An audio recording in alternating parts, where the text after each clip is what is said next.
e você terá a primeira lição da nossa nova revista. Vai ser muito bom. Hebreus capítulo 10.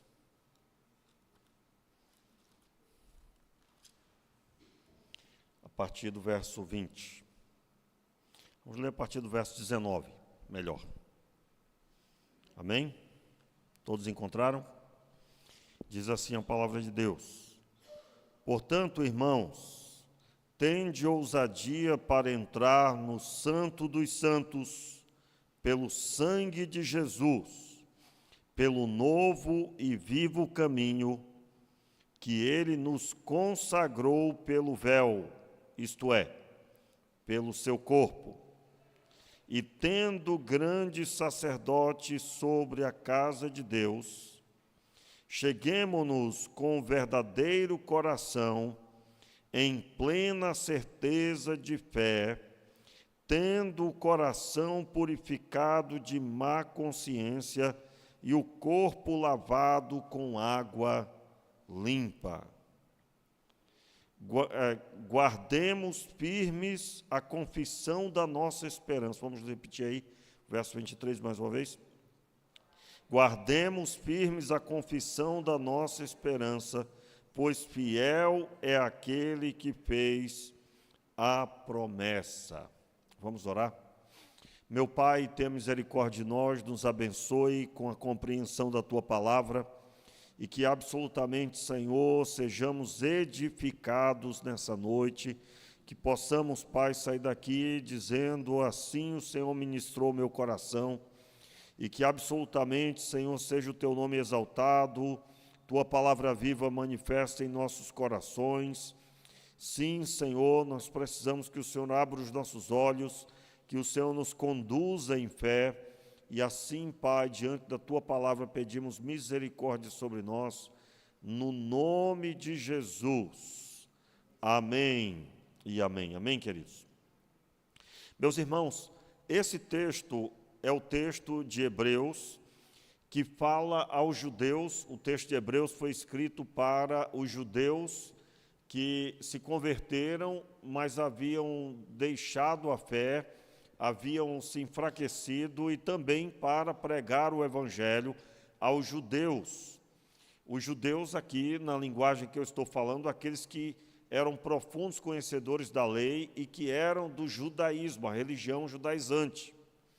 Por isso o texto de Hebreus é tão profundo nos traços da lei, nas orientações da lei, e ele faz uma comparação com as coisas da lei, com as coisas da aliança do Antigo Testamento, e ele busca provar que Jesus Cristo é o portador, o autor, aquele que realizou a última e definitiva aliança de Deus com os homens. Lembrando que é uma aliança de Deus com os homens e dos homens com o Senhor, em se tratando do homem Jesus Cristo. Compreenderam aí? Nenhum de nós tínhamos condições de estender a mão ao Senhor, mas Deus providenciou o caminho para que estivéssemos nele. Então, eu quero falar com você sobre como andar na presença de Deus, como andar na presença do Senhor. E aqui, basicamente, nesse texto, ele nos chama a atenção, porque exatamente o que ele está falando é sobre entrar na presença do Senhor. Vamos retornar aí para a leitura, o versículo 19. Portanto, irmãos, tende ousadia para entrar no Santo dos Santos, pelo sangue de Jesus. Como eu disse, ele está aqui usando palavras do Antigo Testamento, conectando com a pessoa de Jesus. Como assim? Ele, quando diz, portanto, irmãos, tende ousadia para entrar no Santo dos Santos, ele está usando as palavras da identificação do terceiro compartimento do templo. O templo, no Antigo Testamento, e no período, é claro, do Novo Testamento, quando Jesus pregava no templo, ele era dividido em 3 partes. Quem entrava no templo pela porta da frente, entrava no átrio. Depois do átrio, encontrava o santo lugar. E ali no santo lugar, as pessoas que entravam eram as pessoas que tinham obrigações, trabalho ali. No caso, na representação do Antigo Testamento, a tribo de Levi se organizando para sempre manter o incenso sempre queimando na presença do Senhor, o incensário que queimava dia e noite. Ele era mantido pelo trabalho dos sacerdotes e de todos que trabalhavam ali no templo. Mas o terceiro compartimento era onde estava a Arca da Aliança, a representação da presença do Senhor no meio do seu povo, na cidade de Deus, Jerusalém. O próprio Deus diz que é a minha cidade, ele profere isso no Antigo Testamento, e ele vem morar no meio do seu povo, e ele ordena a construção do templo. Ele ordena a construção do templo, e ele mora no meio do seu povo por meio da sua glória. Ele, quando Salomão foi consagrar o templo, foi exatamente o que aconteceu. Ele recebeu os sacrifícios, ele recebeu a consagração do templo, e o templo se encheu de fumaça, a glória de Deus veio sobre o templo. E ali, no Santo dos Santos, aonde estava a Arca da Aliança, e simbolizava a presença de Deus no meio do seu povo. Aqui, o escritor aos Hebreus, ele usa essa linguagem do Santo dos Santos, o lugar que só podia entrar o sumo sacerdote, para oferecer ao Senhor o sangue, para oferecer ao Senhor o sacrifício que fora feito fora do templo. Lá fora, no templo, onde existia o altar, o animal era imolado no dia da expiação anual. Na verdade, eram 2 animais. Um era levado para morrer no deserto de sede e fome, e o outro era sacrificado, imolado no altar. O sangue desse animal era derramado, e então o sacerdote, ele, após lavar as mãos e os pés, é bem mais amplo que isso, mas eu estou resumindo, ele entrava pela porta da frente, passava pelo átrio, passava pelo santo lugar e entrava no santíssimo lugar. Note, esse caminho que era separado, o santo lugar, havia uma parede que era manifesta por um véu. E não pense no véu conforme uma noiva usa um véu, não pense assim. Era, na verdade, um grande tapete grosso que separava o santo lugar do santíssimo lugar.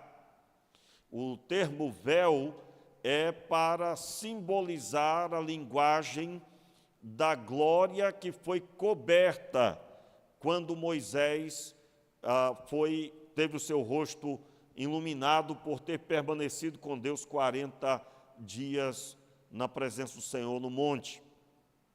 E ele usou um véu depois.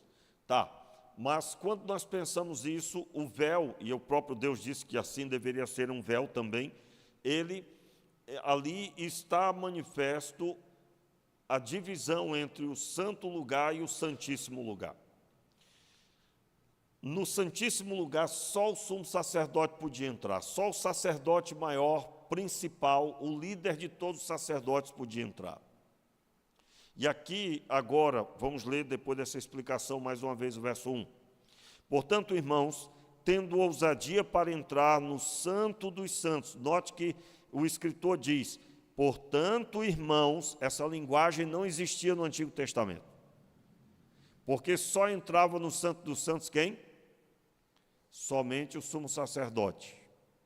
Mas em Cristo, todo aquele que crê e que se torna discípulo de Jesus, que submete a sua autoridade, que se sujeita à sua vontade, à vontade de Deus em Cristo Jesus, este está entre os irmãos que podem agora entrar no Santo dos Santos, que não é mais o terceiro compartimento de um prédio do templo, mas é a presença de Deus que todo aquele que crê tem acesso.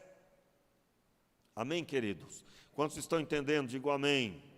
Então, veja bem, como andar com Deus? A primeira realidade que eu tenho que saber é que esse caminho para andar com o Senhor, ele foi primeiro a caminhada de Jesus. Como discípulo, eu, pela fé, fui convidado a pisar o mesmo caminho. Note que nós estamos trazendo aqui o fortalecimento para o entendimento do porquê que eu sou discípulo de Jesus. Meus irmãos, em todas as nossas atitudes de fé há uma profundidade bíblica enorme. E eu sou discípulo por quê? Porque Cristo Jesus fez primeiro. Então, como discípulo, eu vou trilhar os passos de Jesus. Não há autoridade maior do que a pessoa de Jesus. Pastor, eu pensava que a autoridade maior seria de Deus. Meu irmão, tudo que Jesus fez foi debaixo da orientação do Pai. Quando você vive a fé de Jesus, você está cumprindo a ordem do Pai. Amém, queridos? É aquela simples explicação que eu gosto de dar, né? Como é que a gente ora, pastor? Como é que a gente é recebido? Como que somos recebidos por Deus? Você só será recebido por Deus se você é discípulo de Jesus. Se você fala a linguagem de Deus, qual é a linguagem de Deus? A linguagem de Deus foi manifesta no seu Filho. A linguagem de Deus foi manifesta na pessoa de Jesus. Por isso que toda pregação, ela precisa caminhar trazendo as pessoas para Cristo. Tudo é o seu Filho. Ele se tornou a autoridade suprema nos céus e na terra. Por quê? Porque ele veio como homem e ele venceu o que vencia os homens, o pecado. Ele permaneceu firme em comunhão com Deus e absolutamente se fez firme em toda e qualquer tentação e foi até o fim e até a morte de cruz. Muito bem, retornando para o texto, o versículo 20, vamos ler a partir do verso 19 para dar completude aqui para o entendimento. Portanto, irmãos, tendo ousadia para entrar no Santo dos Santos, pelo sangue de Jesus, pelo novo e vivo caminho que ele nos consagrou pelo véu, isto é, pelo seu corpo. Aí eu quero, mais uma vez, dizer que aqui está sendo usada a linguagem do Antigo Testamento, conectando com a pessoa de Jesus. Ele nos deu, entrai pelo novo e vivo caminho, que ele nos consagrou, ou seja, que ele nos separou, consagrou aqui é separou, algo separado pelo véu, isto é, pelo seu corpo, e aí eu quero relembrar você a conexão com esse texto para entender. Você lembra da ceia do Senhor? Na ceia do Senhor, Jesus, quando ele levanta o cálice, ele diz: este é o sangue, é o meu sangue que é derramado por vós. Mas quando ele vai falar do corpo, do pão, este é o meu corpo que é entregue por vós. O corpo de Jesus foi o meio pelo qual este caminho foi consagrado. Como assim? Nós vamos entender mais no decorrer do texto. Segue o texto, verso 21. E tendo grande sacerdote na casa de Deus, porque aqui o escritor diz, e tendo grande sacerdote sobre a casa de Deus. Por quê? Porque essa linguagem de entrar no Santo dos Santos, ela só era possível por meio do sacerdote e o sumo sacerdote. Ele aqui diz grande sacerdote, a mesma linguagem de sumo sacerdote, grande sacerdote, sacerdote principal, o sacerdote maior de todos, aquele que está sobre todos os sacerdotes. Então, ele está aqui dizendo que Jesus é este sumo sacerdote e que ele primeiro fez aquilo que depois faríamos, pela fé na sua no seu sacrifício. Verso 22. Cheguemo-nos com verdadeiro coração, com plena certeza de fé, tendo o coração purificado de má consciência e o corpo lavado com água limpa. Note aqui, nós estamos observando no texto, estamos observando no texto que nós que estamos seguindo no novo e vivo caminho, nós precisamos consagrar as nossas vidas da má consciência e o corpo lavado com água limpa. Mais uma vez, linguagem do Antigo Testamento. Como assim? Quando o sacerdote sacrificava o animal, o seu sangue era abarrufado, era chapiscado ou era lançado em pingos sobre as suas vestes. Suas mãos estavam também com esse sangue. E ele precisava ir até a pia, que ficava entre o altar e a entrada do templo, a escadaria do templo. Essa pia, não pense numa pia igual nós usamos, na verdade era um cântaro com uma torneira em dois locais, onde ele lavava as mãos e os pés. Por que as mãos e os pés? As mãos, as obras que fazemos. E é claro, obras pecaminosas, as mãos cometeram pecado, agora, depois de terem recebido o sangue, elas agora são lavadas com água limpa. Essa linguagem que o autor está utilizando. E os pés lavados, pois simbolizava os passos aonde andávamos, o que fazíamos indo e vindo. Os territórios, a caminhada pecaminosa, agora os pés lavados. Só depois se podia entrar no átrio, no santo lugar, e então adentrar no Santíssimo Lugar. Pastor, qual a relevância disso para mim? Meu irmão, hoje você fecha os seus olhos e você em oração entra na presença de Deus. Mas para entrar na presença de Deus sem o entendimento de que não pode ter o seu corpo aprisionado ao pecado, se você não tem esse entendimento, sua oração não será com convicção de fé.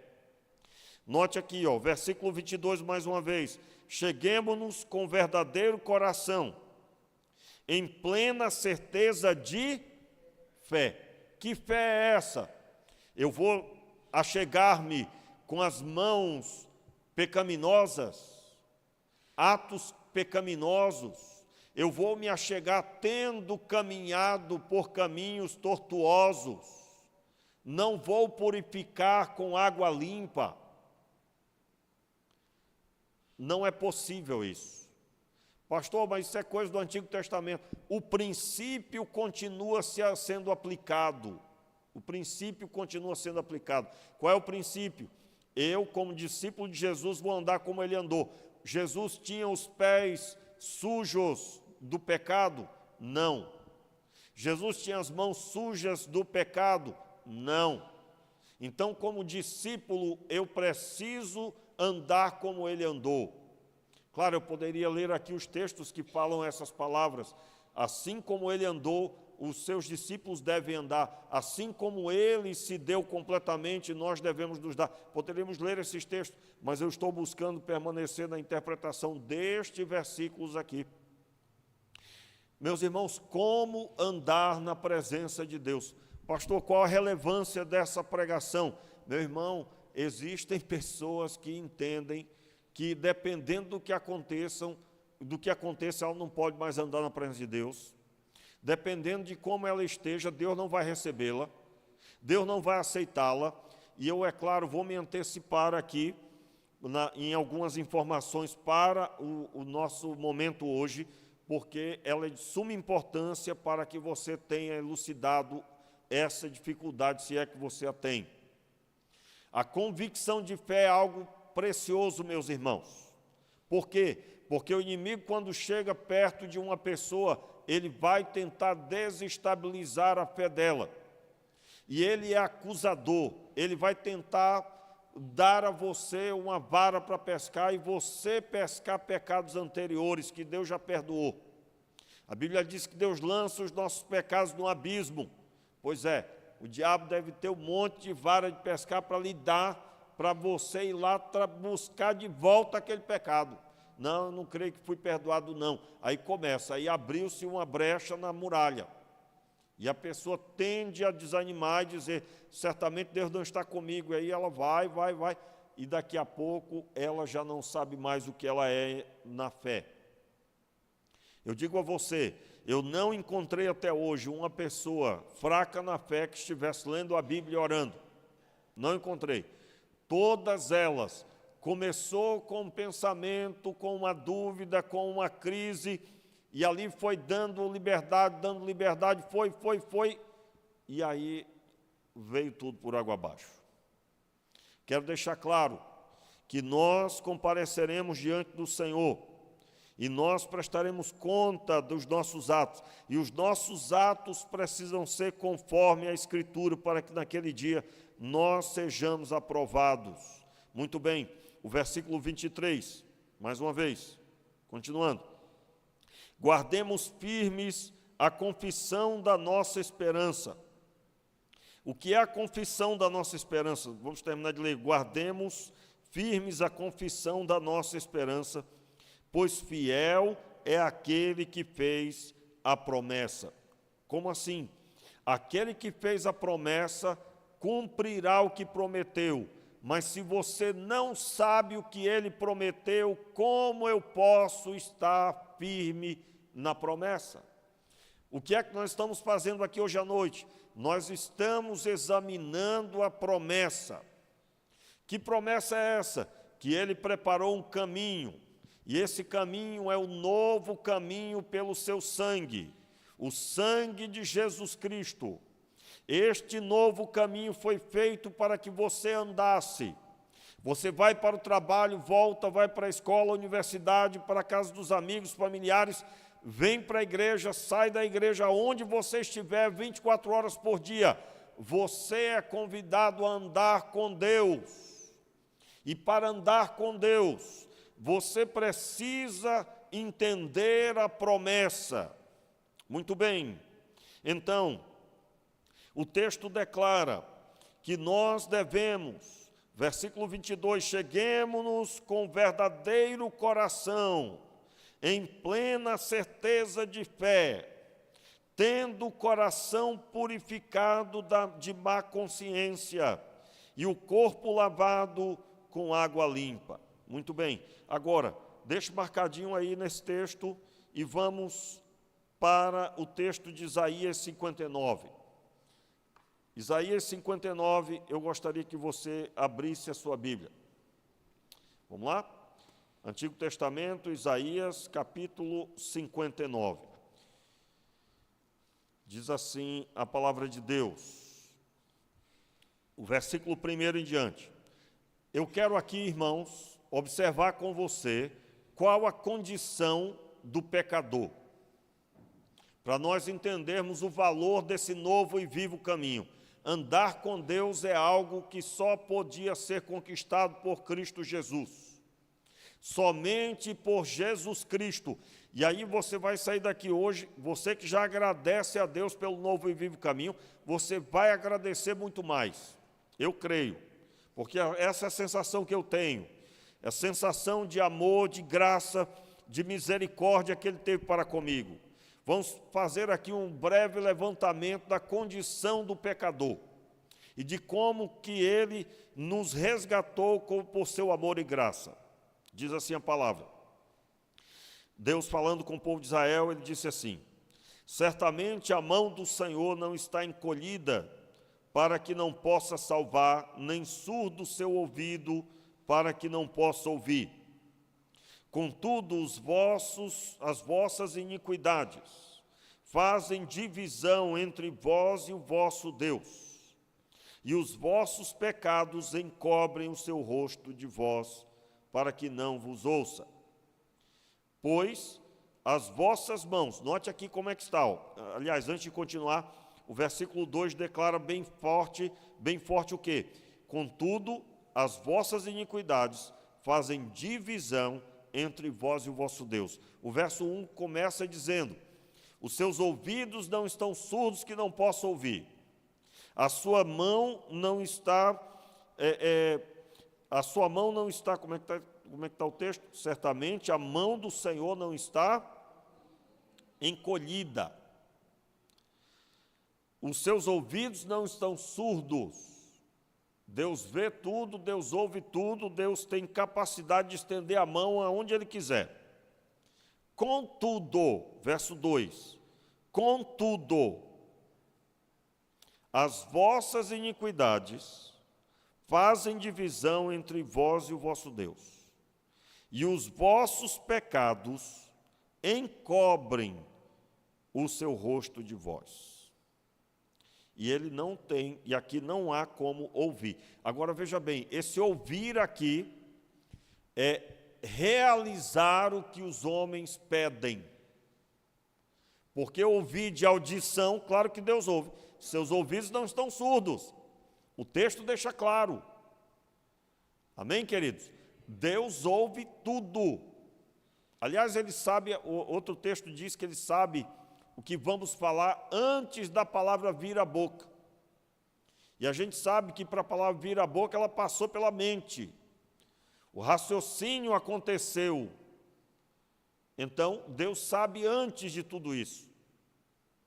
Mas o que nós estamos percebendo aqui é que Deus, Ele quer ouvir a oração, Ele quer manifestar o seu poder, mas as iniquidades dos homens, iniquidade aqui fala sobre histórico pecaminoso, às vezes de gerações, e depois ele trata do pecado em si, os vossos pecados encobrem, né? Ele fala tanto da iniquidade como do pecado. São coisas diferentes, porque pecado é o agora, iniquidade muitas vezes é o histórico familiar de pecado, às vezes gerações pecando, ou aquela caminhada daquela pessoa de muitos anos persistindo no mal. E agora, nós vamos começar a perceber, a partir do verso 3, qual a estrutura do pecador. Se tem alguma coisa que se salva. Tem nada, nada se salva do pecador. Pastor, mas fulano é muito legal. Então vamos ler esse texto, vamos ver se no final você vai dizer a mesma coisa. Vamos lá, verso 3. Pois as vossas mãos estão contaminadas de sangue, e os vossos dedos de iniquidade. Os vossos lábios falam falsamente, a vossa língua pronuncia perversidade. Ninguém há que clame pela justiça. Note aqui, irmãos, justiça. Justiça aqui é o termo. Ninguém há, vamos traduzir aqui a palavra justiça, eu vou falar em formato de traduzindo para explicar. Ninguém há que clame para que a vontade do Senhor se cumpra em sua vida, para que a sua vida seja plena, recebida. É o que o Senhor está dizendo. Justiça. Ninguém comparece em juízo pela verdade, confiam na vaidade e andam falando mentiras. Confiar na vaidade aqui é confiam em coisas que a vida deles não pode ficar firmada, vai passar, e eles vão colocar suas vidas nessas coisas. Falando mentiras, concebem o mal e produzem iniquidade. Chocam ovos de basilisco e tecem teias de aranha. Aquele que come dos seus ovos, dos ovos deles, morrerá. E se um dos ovos é quebrado, sai dele uma víbora. Irmãos, eu quero aqui deixar claro, esse texto, poderemos estudar ele e observar. Alguém vai dizer assim: pastor, mas aí está falando do povo de Israel, pastor. O povo de Israel estava com a vida torta, tudo virado, estava tudo estragado. Eu quero só que você me responda: o povo de Israel nasceu diferente de todo pecador? A resposta: não. Eles nasceram na geração de Adão, geração pecadora. Então, você quer saber como que Deus vê o pecador? Esse aqui é um texto, esse é um dos textos. No Novo Testamento, a expressão maior para isso, nós vamos ler hoje, quem sabe no próximo culto, é quando Paulo diz assim, que todos os nossos atos de justiça eram como trapos de imundícia. Algumas traduções está escrito assim, trapos de imundícia. Aí você vai estudar o que Paulo está dizendo, o que é o trapo de imundícia. Irmãos, é horrível isso, mas é o que o texto está dizendo. Naquele tempo não tinha absorvente íntimo. Isso é uma coisa da modernidade. É uma coisa maravilhosa que as mulheres usam, porque ruim mesmo era naquele tempo. Usava-se um pano. Inclusive, a mulher não podia sair do quarto. Você vai ver no Antigo Testamento, quando Labão vai até a tenda de Jacó atrás dos ídolos, Raquel, ela se sentou sobre os ídolos, ela devia estar em cima de uma caixa, alguma coisa, um baú, né? E ela sentou-se ali e disse, meu pai, eu estou indisposta. Em outras palavras, eu estou, não é? Naqueles dias. E aí o pai, Labão, que estava à procura dos ídolos dele, porque Jacó, aliás, aí eu emendei de Davi agora, Jacó, aliás, disse, se encontrares com alguém a vida dessa pessoa, essa pessoa morrerá. Então Labão entrou na tenda e foi procurar. Estava no local que ela estava sentando. E o pai não a tocou e nem quis que ela se levantasse. Por quê? Porque ela estava utilizando esses trapos, panos, que ficavam postos ali para que ela pudesse passar melhor. Esses panos tinham que ser trocados. Aí você imagina a cena. Horrível, né? Irmãos, não tem como não expressar isso aqui. Não tem como, porque qual é o alvo? Quando Paulo disse que os nossos atos, os nossos melhores atos, eram para Deus como trapos de imundície, Paulo estava buscando expressar a atitude do pecador perante Deus. Ele pode ser muito gente boa perante os homens, mas ele está em trevas, ele jaz em trevas, e ele faz parte de toda a geração caída, destruída pelo pecado. Portanto, esse texto de Isaías é excelente para entendermos isso. Entendam bem aqui, meus irmãos, porque, infelizmente, nós, às vezes, não nos atentamos para isso. Não há nada de bom no ser humano sem Deus. O ser humano sem Deus se afastou de Deus. É como um ventilador desconectado da tomada. Serve para quê? Não é? Aliás, de vez em quando a gente lembra disso que eu estou falando, né? Já viu naquele dia que faltou luz e a luz não veio na primeira noite? E aí no outro dia não veio também, faz um bom tempo, né? Mas eu creio que em algum momento você vai lembrar disso. O que começou a acontecer? Você começou a perceber a inutilidade das coisas que você tem. Que elas não prestam para nada se não tem energia. Você pode ter o melhor ar-condicionado, não adianta. Melhor ventilador, o mais silencioso ventilador que tem, não adianta nada, perdeu a utilidade. Pois é, meus irmãos, pastor, a minha geladeira é maravilhosa e estava lotada. Não adianta nada sem energia elétrica. Pois é, meus irmãos, assim é o homem sem Deus. Ficou vazio, sem utilidade. Tudo que faz não alcança o alvo o qual era necessário, o qual era o projeto. Se de repente a energia elétrica se acabasse e não pudesse mais existir energia elétrica por algum motivo, você ia ver no meio da rua um monte de gente jogando fora seus objetos. É ou não é verdade? Porque se não tem mais... Pastor, não é possível isso. Não, irmão, é só um exemplo, ô meu pai, não é? Vou dar o exemplo de um determinado filme que acabou assim, né? Teve um filme que a Terra acabou sem energia e nada eletrônico funcionava. Um filme antigo, e o ser humano voltou à idade da pedra no filme. Pois é, todas essas coisas seriam jogadas fora, porque sem energia elétrica elas não tem sentido, nada. Celular, nada. E aí, assim é o homem pecador. O pecador não tem nada que se aproveite. Qual o objetivo dessa palavra? É com esse entendimento que eu dou graças a Deus, porque Ele veio me buscar mesmo assim. Eu dou graças a Deus porque Ele veio, em Cristo Jesus, Ele veio me buscar. O sangue foi derramado. Irmãos, essa é uma mensagem que você tem que mandar para todo ateu. Porque o ateu, ele normalmente, a maioria dos ateus tem problema com o pai, né? Eu ainda não vi um ateu que o pai não abandonou. Ou então o pai batia, o pai fez sofrer a mãe. Todo ateu, a maioria deles, tem umas exceções pequenas, tiveram problema com o pai. Pode perguntar para o ateu que você conhece, ele não vai dizer isso. Pastor, o senhor é muito arrogante. Não, irmãos, só estou sendo sincero com você. Ora, aí a pessoa projeta a frustração com o pai, transmite isso para a figura de Deus. Isso não tem sentido.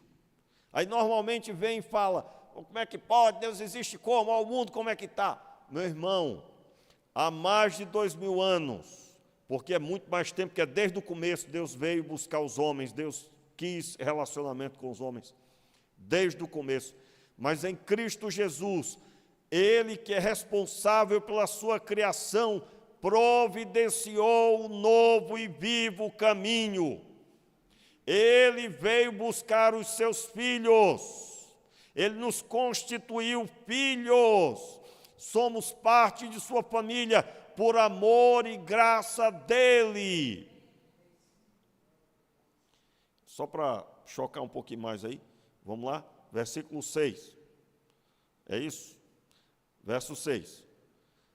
Isaías 59, verso 6. As suas teias não prestam para vestes, não se podem cobrir com as suas obras são obras de iniquidade, obras de violência há nas suas mãos. Os seus pés correm para o mal, apressam-se para derramar o sangue inocente, os seus pensamentos são pensamentos de iniquidade, ruína e destruição há nas suas estradas. E aí, se você ler o restante, você vai terminando. Se você estiver sentado, você já vai assim, não é? Você já vai se escorregando pela cadeira, que eu duvido que não dá vontade de se ajoelhar, dizendo, meu Deus do céu. É ou não é? E agora, meus irmãos, para encerrar nessa noite, depois vamos continuar, eu creio que esse assunto será muito interessante para a nossa edificação. Abra aí Romanos capítulo 8. Depois de ler tanta palavra difícil ali, né, irmãos? Porque 100% do homem está perdido, 100% dele, do ser humano caído, está perdido, jaz em trevas. A palavra jaz é morreu, está morto. E agora, em Cristo Jesus, vamos ver o efeito. Romanos capítulo 8, versículo 1 e 2 e 3, diz assim, amém? Portanto, agora nenhuma condenação há para os que estão em Cristo Jesus, que não andam segundo a carne, mas segundo o Espírito. Porque a lei do Espírito de vida em Cristo Jesus livrou-me da lei do pecado e da morte. Pois o que era impossível à lei, isto é, visto que estava enferma pela carne, Deus o fez, enviando o seu Filho em semelhança do homem pecador, como oferta pelo pecado. Desta forma, condenou o pecado na carne. Muito forte esse texto. Por quê? Paulo começa dizendo, portanto agora, nenhuma condenação, é uma conexão perfeita com Isaías. O texto de Isaías diz, vocês estão condenados, vocês estão mortos, nada de vocês presta, vocês estão perdidos. mas em Cristo Jesus. Olha a palavra que é dita. Portanto, agora, nenhuma condenação há para os que estão em Cristo Jesus. E Cristo Jesus que não andam segundo a carne, mas segundo o Espírito. Espírito aqui, palavra maiúscula, é o Espírito Santo, que andam segundo o Espírito Santo. Aqui é a leitura clara de Gálatas 5. As obras da carne são conhecidas, as quais são prostituição, impureza, idolatria, feitiçaria, inimizades, porfias, dissensões, facções, heresias, bebedices. Pulando lá para frente, o texto diz: mas o fruto do Espírito é amor, alegria, paz, longanimidade, bondade, mansidão, domínio próprio. Então, as pessoas que não andam segundo a carne, mas andam segundo o Espírito, que andam no fluir do Espírito, não podem ser condenadas. Por quê? Porque elas estão sob os cuidados de Cristo, elas são discípulos de Cristo, elas estão em Cristo Jesus. E aí Paulo vai explicar aqui sobre a lei e ele vai explicar sobre como que Cristo preparou o caminho, e esse caminho foi preparado adequadamente por meio do seu sacrifício. Mas isso nós vamos deixar para o nosso próximo encontro, porque tem muito material aqui nesses 3 versículos, e eu quero encerrar dizendo, o finalzinho do verso 3 diz: dessa forma condenou o pecado na carne. O final desse versículo, ele expressa, em outras palavras, nós vamos ver isso no nosso próximo encontro, que Jesus nasceu como homem na terra. Porém, a semente foi colocada pelo Espírito, ele foi concebido pelo Espírito Santo. Ele não veio da descendência de Adão, ele veio a partir do Pai. E então nasceu sem pecado. A origem do pecado vem a partir do responsável pela terra. O responsável, o governo estava entregue sobre Adão. A semente e a bênção vai de geração em geração na pessoa do Adão, na figura do Adão. Então, quando Jesus nasceu sem pecado, e porém com corpo humano, e permaneceu sem pecado até o fim, e o fim de morte, morte de cruz, condenou o pecado na carne. A carne aqui é o corpo de Jesus. O corpo de Jesus na terra permaneceu firme, distante do pecado, porém a morte agora que veio sobre ele não tinha autoridade para permanecer. E aí vem todo o sentido do porquê que Deus o ressuscita. Deus ressuscitou Jesus genuinamente, porque a morte é para pecadores, para aqueles que estavam totalmente mortos em seus pecados, separados de Deus. E aí agora, Jesus, quando diz na cruz, está consumado, no termo grego, tetelestai, está pago a dívida. Irmãos, naquela época, quando a pessoa tinha uma dívida, ela, quando ia pagar a dívida, ela chegava no local público e ela pagava o que devia. A pessoa que era o juiz daquela dívida declarava o pagamento, diante do pagamento, declarava em alto e bom som para todos ouvirem, declarava a palavra tetelestai, está pago.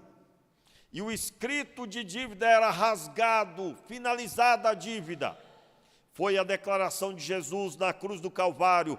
Ele foi levantado naquela altura e ele declarou ali, está pago, significando que ele condenou, Deus, na carne de Jesus, no corpo de Jesus, condenou o pecado. O pecado que condenava o homem foi condenado na pessoa de Jesus. Os pecados vieram sobre ele, por isso ele teve que morrer. Mas sem pecado, este pecado que veio sobre ele perde a força.